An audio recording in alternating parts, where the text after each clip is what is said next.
Hello friends, 6 March 2019 board प्रश्नपत्रिका। या प्रश्नपत्रिकेमधील ॲडमिशन ऑफ पार्टनर आपण एक्झाम्पल एक्सप्लेन करणार आहोत।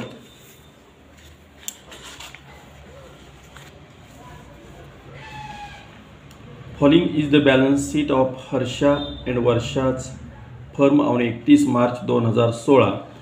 दे share profit and losses in the ratio 3:2। खाली बॅलन्स शीट दिलेल्या लायबिलिटी बाजू असेट बाजू। They decided to admit Asha म्हणजे हर्षा वर्षा आणि नवीन पार्टनर ॲडमिट होतो Asha 1 April 2016 into partnership on the following terms. Number 1, Asha should bring ₹80,000 as her share of goodwill which is to be retained in the business. Number 2, she should bring ₹1,00,000 as her capital for 1/4 share in future profits. Land and building valued 2,40,000, furniture to be reduced by 10%.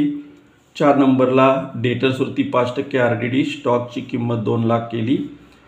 The excess of capital of Harsha आणि Varsha over their due proportion of sharing profit in the firm to be transferred to their respective loan account।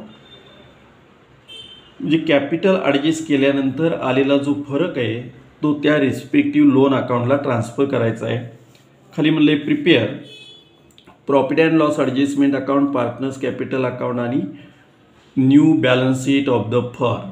म्हणजे असे 3 account plus एक goodwill account आणि bank account open करावं लागेल। सुरुवातीला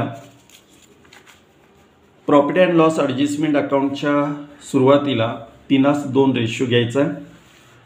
नंतर balance शीटमध्ये हर्षा आणि वर्षाचं जे कॅपिटल आहे 2,80,000 2,80,000 कॅपिटल अकाउंटच्या क्रेडिट बाजूला घ्यायचं आहे। बाय बॅलन्स ब्रॉट डाऊन हर्षामध्ये 2,80,000 वर्षामध्ये 2,80,000। असेट बाजूला cash at bank balance 2,24,000। Bank अकाउंटच्या डेबिटला to balance brought down 2,24,000।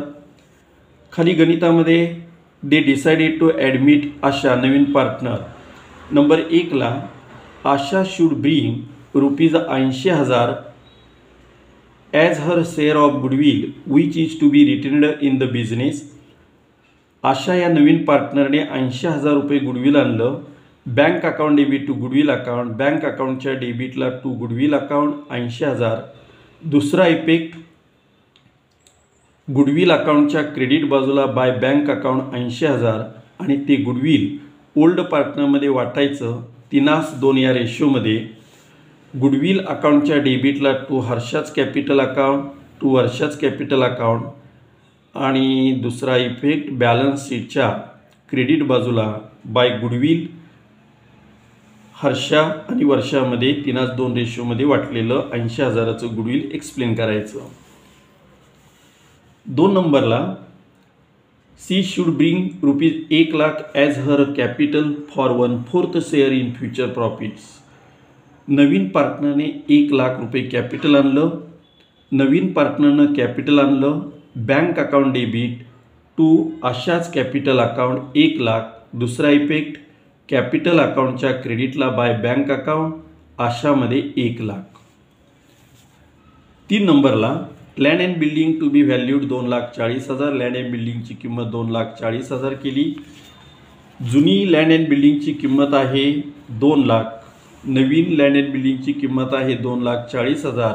Land and बिल्डिंगची किंमत 40,000ने वाढली। फायदा प्रॉफिट अँड लॉस ॲडजस्टमेंट अकाउंटच्या क्रेडिटला by land and building account 40,000। दुसरा इफेक्ट बॅलन्स शीटच्या असेटला land and building 2,40,000। Furniture be reduced by 10%। फर्निचरची किंमत 10%नी कमी करा।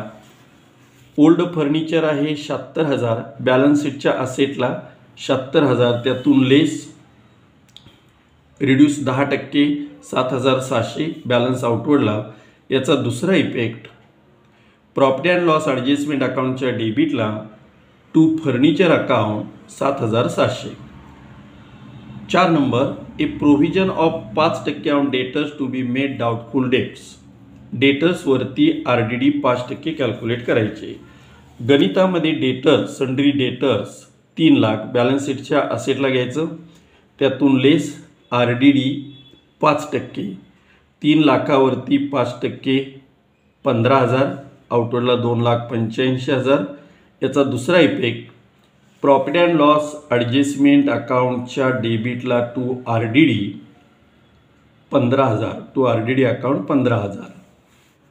5 नंबरची adjustment, the stock to be taken at value 2 lakh. स्टॉकची किंमत 2 लाख आहे. जुनी स्टॉकची किंमत 1,60,000 आहे. स्टॉकची किंमत 40,000 वाढली, फायदा झाला. हा फायदा प्रॉफिट अँड लॉस ॲडजस्टमेंट अकाउंटच्या क्रेडिट बाजूला बाय स्टॉक अकाउंट. आणि दुसरा इफेक्ट, बॅलन्स शीटच्या असेटला स्टॉकची किंमत 2 लाख. शेवटची adjustment, the excess of capital of Harsha आणि वर्षा ओव्हर देअर ड्यू. जी जादा रक्कम proportion of sharing profit in the firm is to be transferred to their respective loan account. म्हणजे कॅपिटल ॲडजस्ट करून आलेली रक्कम कॅपिटल अकाउंटच्या डेबिटला 2 वेळी जागा सोडून टू बॅलन्स कॅरीड डाऊन घ्यायची, कॅपिटल ॲडजस्ट केलेली. आता हे कॅपिटल ॲडजस्ट करण्यासाठी तुम्हाला न्यू रेशो काढावा लागतो. न्यू रेशो काढून न्यू कॅपिटल काढावं लागतं. न्यू कॅपिटल काढून कॅपिटल ट्रान्सफर करून दुसरा इफेक्ट, बॅलन्स शीटच्या लॅबिलिटीला घेऊन जो काही फरक येईल तो त्या कॅपिटल अकाउंटच्या रिस्पेक्टिव्ह लोन अकाउंटला ट्रान्सफर करायचा. जे लोन अकाउंट येईल ते लोन अकाउंट बॅलन्स शीटच्या लॅबिलिटी बाजूला येईल. आणि असं ते लोन अकाउंट इथं दाखवलं आहे बघा. नवीन रेशो 9, 6, 5. 9, 6 आणि 5. 9, 6, 15, 15 आणि 5, 20. Total ratio 20. हा न्यू रेशो आहे. या न्यू रेशोवरून कॅपिटल ॲडजस्ट केलं जाईल. कॅपिटल ॲडजस्ट करून अकाउंट टॅली केल्यानंतर तुमच्या एक्झाम्पलमधील प्रॉफिट अँड लॉस ॲडजस्टमेंट अकाउंटचा जो प्रॉफिट आहे डेबिट बाजूला जो फरक येईल तो सर्वसाधारण 57,400 आणि बॅलन्स शीटचा टॅली 11,97,400. आता हे कॅपिटल ॲडजस्ट करण्याचा व्हिडिओ 1-2 व्हिडिओमध्ये मी एक्सप्लेन केला आहे. तो एक्सप्लेन करा आणि त्याप्रमाणे कॅपिटल ॲडजस्ट करून गणित टॅली करण्याचा प्रयत्न करा. धन्यवाद.